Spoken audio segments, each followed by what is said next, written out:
Welcome to our exploration of Post-Impressionism and Cubism, two revolutionary movements that shaped the course of modern art. You can see we will be creating a still life for this unit. As we embark on this journey, let's keep in mind our essential question. Why are Post-Impressionists and Cubists important to understand before painting a still life? As you can see, the link to the Cornell notes are in this presentation. They are also in the Canvas module and agenda. Before we dive into the art movements, let's consider the design process. It is the process that underpins all artwork that we create in the Innovation Arts department. Think means you'll conceptualize your ideas and plan your approach. Make is where you bring your vision to life through your chosen medium. Improvement is where you reflect on the work and refine it to enhance your skill and understanding.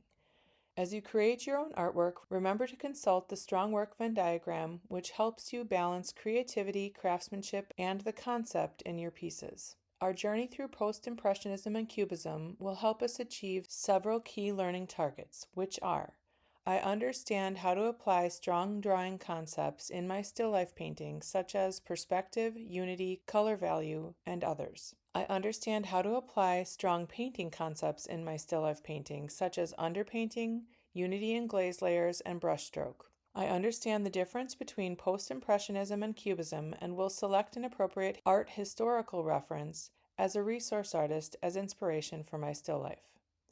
I demonstrated strong craftsmanship, which again means neatness and skill, and I will utilize all the requirements on the next page to create a unique painting. Moving forward, the requirements for this piece will be using the rule of thirds to create an interesting composition, creating unity in brushstroke, color value, and glaze layers, filling the whole canvas with your composition, and creating a unique design with the objects in the room. You are encouraged to create thumbnail sketches for this composition. You also are going to need a resource artist to compare your work. It's highly recommended that you look through the still life examples to see what other students and professional artists have done when creating still lifes. You can use the list in this presentation, or you can also click on the link that should be in the agenda or modules in Canvas. Remember that color can create meaning in your work. You can use this diagram of emotions that different colors create in a composition. You can, of course, use your phone to take an image of what you are trying to create and alter that image in Photoshop to see the values you are trying to obtain in your still life. This is an example of taking the photograph, turning it black and white, creating the layers, and then putting the color version over the top in order to see what your color scheme will look like. Remember that working from life can be better because the pressure, speed, and rhythm in which you will be working is different than if you're looking at a photograph. All of those can have a dramatic effect on what you'll be creating for your still life painting.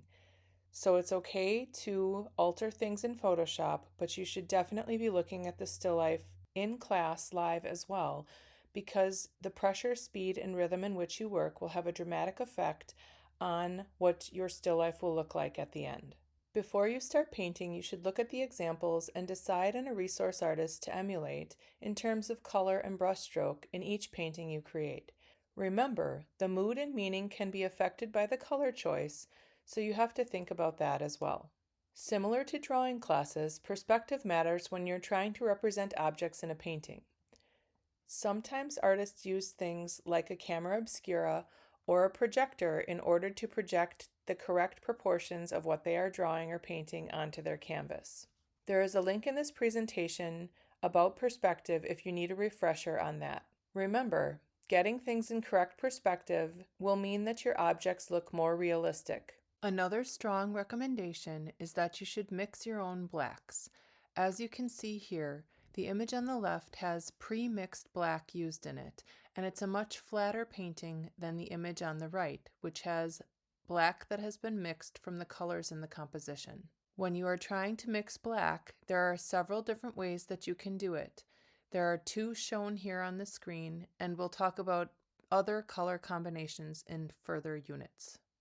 Post-Impressionism emerged in the late 19th century as artists sought to move beyond the limitations of Impressionism. Key figures in this movement include Vincent van Gogh, Paul Cézanne, Georges Seurat, and Paul Gauguin. The post-impressionists were often concerned with the structure of their compositions or how the objects on the canvas are portrayed, and the color development and unity of the pieces, what we know as color theory. If you think about the technical and emotional diagram we learned about earlier, you can see how quickly the movement from Impressionism to Post-Impressionism developed. It took about 20 years for the Post-Impressionists to emerge from Impressionism, as opposed to the hundreds of years between other art movements. This was due to the emergence of the Industrial Revolution that happened at the end of the 18th century. Remember, as more and more technologies develop, the technical and emotional aspects of creations are almost one and the same.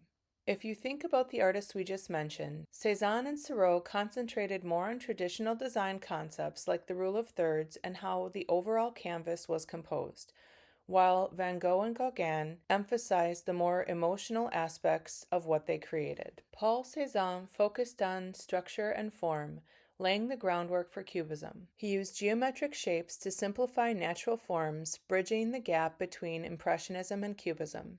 He used geometric shapes to simplify natural forms, bridging the gap between Impressionism and Cubism. He also used high-keyed or the bright colors of the Impressionists, but painted with squarish marks, attempting to show the planes of an object with minimal strokes, creating color shifts on each plane. Cézanne also considered the fore, middle, and background of the composition as equal.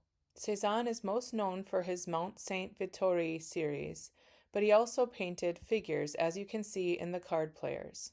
As we move through Cézanne's still life examples, hopefully you can see the plane shifts in squarish color marks that he used to create the form of objects, rather than adding black to objects in order to show depth.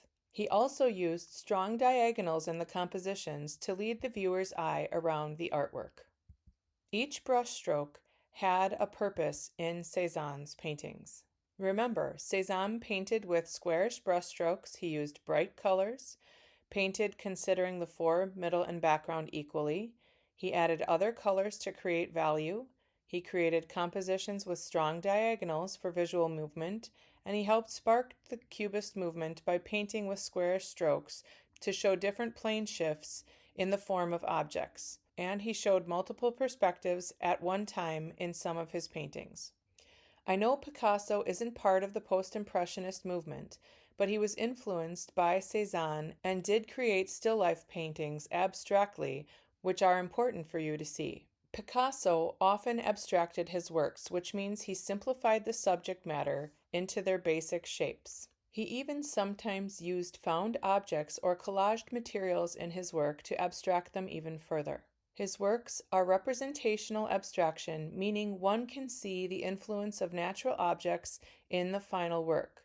Several of the Cubists created still lifes in this manner as well, so I wanted to include them in this presentation for you to see. Remember, collage will abstract your work, but it also adds texture, which potentially can fool the viewer's eye and create other meaning and depth in the work. Georges Seurat developed pointillism using tiny dots of pure color to create his artworks.